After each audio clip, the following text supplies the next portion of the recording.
Welcome to the next lesson, running out of inventory and reordering. And here's what we'll be going over. Why almost everyone runs out of inventory at first, some immediate actions you'll want to take when your inventory levels are low, more immediate actions you'll need to take when you're out of inventory, how to check and see how many days of inventory you have left, forecasting if you need to reorder, how to use Amazon's inventory planning features, 2 things that you'll want to do when you reorder inventory, what to do while you're out of stock, and then what to do as soon as you are back in stock. When starting out in this business, it's almost impossible to forecast your sales. You start off with your initial inventory, you execute a launch, and then you sell a lot at a pretty big discount. Sales start to take off, but they can be pretty inconsistent at first. And then suddenly, out of nowhere, it seems like you're selling consistently and your sales are increasing. And it's at that point you think, hey, maybe it's time for me to reorder. Well, the reality is, once you realize that you may need to reorder, chances are you almost assuredly will run out of inventory before you can restock. And you're going to wonder, did you do something wrong? And the answer is absolutely not. While all businesses involve risk, including this one, we're teaching calculated risks, which are completely different. That's why we didn't ask you to order 3 or 6 months worth of inventory on your first order. That's the only way that you can keep from running out of inventory, but until you know whether or not your product will be successful, you don't want to take that type of risk. What is important though, is realizing that this is completely normal and okay. It's a good sign you have a product that is taking off. And you need to identify this as quickly as possible so that you can take the necessary steps. Now, as soon as you notice your sales are taking off, and if you're at all concerned about running out of inventory, here's what you need to do.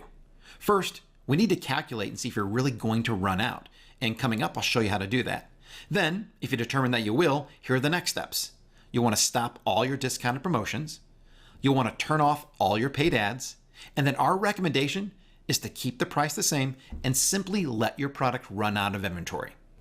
Now, even though this is what most of us do and what most of our members do, there is an alternative strategy out there that you'll probably hear about at some point. And that strategy is to actually raise your price in order to maximize the profits using the little bit of inventory that you have left. However, this can be risky because it has the potential to lower your conversion rates, which will make re-ranking harder once you're back in stock. Now, while our recommendation is to keep the price the same, ultimately the decision will be yours, and we wanted to make sure that you knew the risks involved with the alternative strategy in case you did hear about it. Now, once you run completely out of inventory, our recommendation is to close your listing. This will help maintain your conversion rates because it reduces the chances that people will actually find your listing and then click on it, and since they can't buy, that can lower your conversion rates. It'll also make it easier for you to re-rank once your products are back in stock. And how you do that is you go under Manage Inventory and then select Close Listing for that product on the menu to the right. And I'm showing you an image of what that looks like.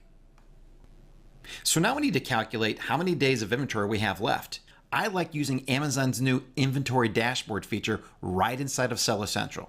Now you get there by going to the Inventory menu and then selecting Inventory Planning.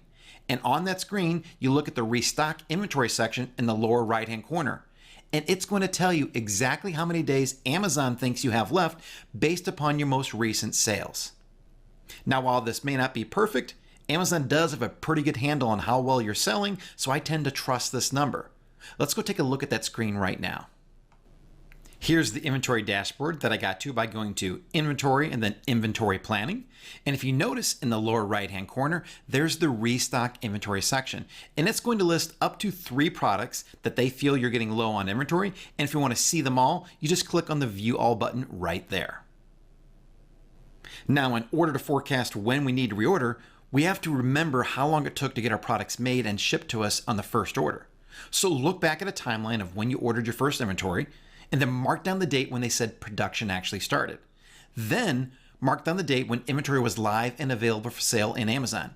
And an easy way to do that is look in your email for an email that said that your inventory was checked in. And then to be safe, I would add in an additional 5 to 7 days for ordering, confirming, and maybe negotiating this order. This will roughly be your restock time in days and sometimes called the supplier lead time by Amazon. Now, when your estimated days remaining, which we just saw on the previous screen, is close to your restock time, it's time to reorder. And we recommend that you check this weekly at a minimum and more often if your sales are increasing. And if you will run out of stock, be sure to take your immediate actions that we talked about earlier.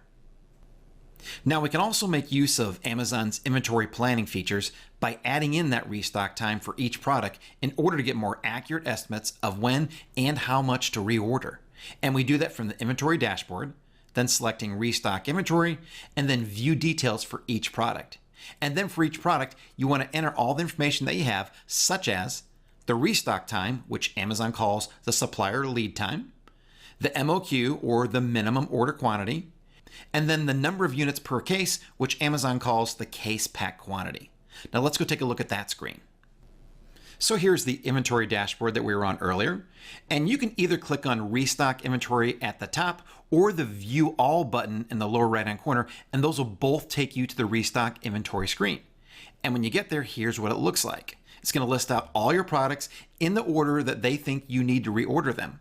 And then in order to actually go in and enter more details that we talked about earlier, you simply click on the View Details button for each one of the products. And when you do that, this is the box that you want to enter the information we talked about: the supplier lead time, the case pack quantity, and the minimum order quantity. And that's going to greatly help Amazon give you much better estimates of when you need to reorder your products.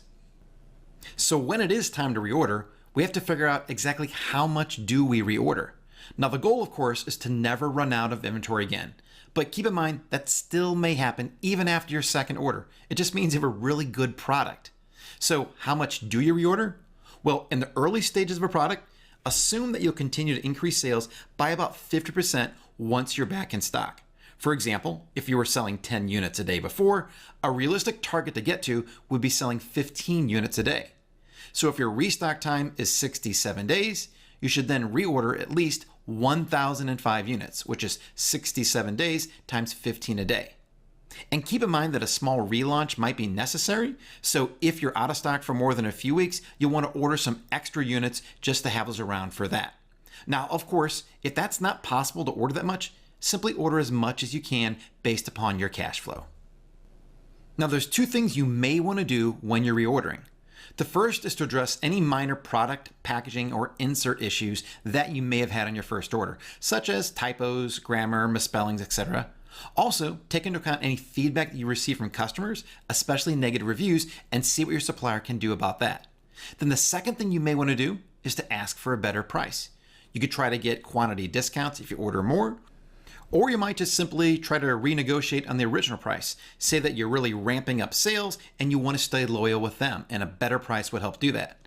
And you want to be sure to start the reordering process early enough so that these things don't hold you up, because it can take several days, especially if you're ordering overseas, to go back and forth and finalize all these details. Now, what are you supposed to do while you're out of stock? Well, don't let this time get you down. You'll want to take advantage of it by focusing on building your brand, such as planning out your relaunch strategy, developing content for your brand pages, focus on getting reviews from your existing customers, thinking about ways to improve your product, your packaging, or your inserts, start thinking about your next reorder already right now, and then maybe even research some future products. If you did run out of inventory, your number one goal when your product is back in stock is to get sales going again. And here's what you do. First, you want to relist the product if you took our suggestion and closed it when you ran out. You also want to make sure that the price is what you want it to be, because sometimes when listings go out of stock, Amazon may revert your pricing back to what it was or cancel any types of sales. So just make sure that your price is where you want it to be. You also want to turn all your ads back on, and then you want to try a small relaunch. You don't have to go out there and do a full LBR right away. Just do a couple days of Facebook offers to jumpstart things. Now, if you find that that doesn't work for you and you're not getting back up to where you were, keep in mind that you may need to do a full extended relaunch. So think anywhere from 14 to 20 days of a launch, blitz, and rank. Now, we know no one likes to hear this, but we're just telling you what we found to be the case right now as Amazon's continually making changes. And this seems to be what's working when people are struggling with a relaunch. They need to do an extended LBR. And of course, if you have any questions or want to see any other updates, be sure to check out the Facebook group for any other advice. And now it's time to take action. If you're up and selling, go check your inventory dashboard in order to see if you're running out of inventory. And if so, go place your next order. And coming up in the next lesson, we're going to learn how to decide when is the right time to launch your next product. So head on over and I'll see you there.